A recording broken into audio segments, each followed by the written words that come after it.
Just a Kiss, The Frog Prince, Tangled Tales Series Book 2.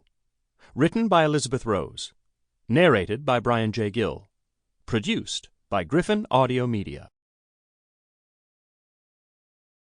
Chapter 1. The frogs in Freya's swamp were singing, warning her trouble was on its way. Quickly and carefully, Freya collected the swamp water into a small glass jar.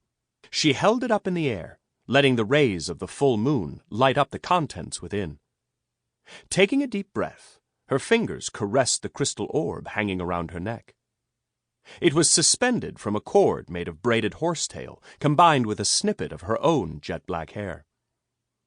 Closing her eyes, she silently recited her spell that would let her see the trouble on the horizon before it happened. Freya usually recited her spells aloud to keep from being distracted by her thoughts. Her forte was transporting, not dabbling in this kind of magic.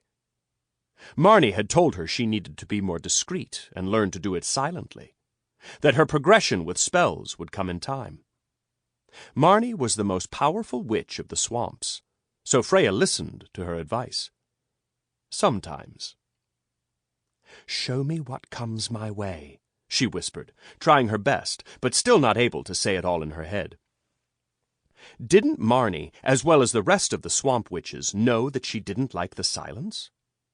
Freya was an only child, and liked to talk to people and have others around her. Even at her young age of 20 summers, she often felt lonely. Her conversations were usually with herself, the trees, or even the frogs, just to pretend that someone was listening to what she had to say. She was the youngest witch of the coven.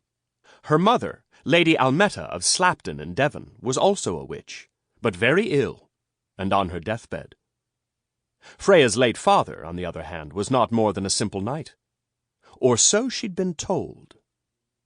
Her mother had beckoned to him when the moon was full one night. She'd mated with him to conceive, since her own husband was old and unable to father a child. Freya's real father had died in battle before she was born, so she never even knew him.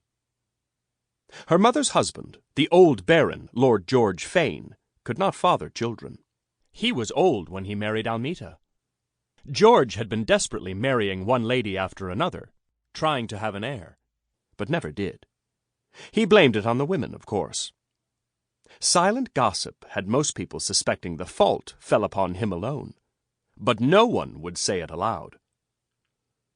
Lord George didn't know that Freya was not of his seed. Sample complete. Ready to continue?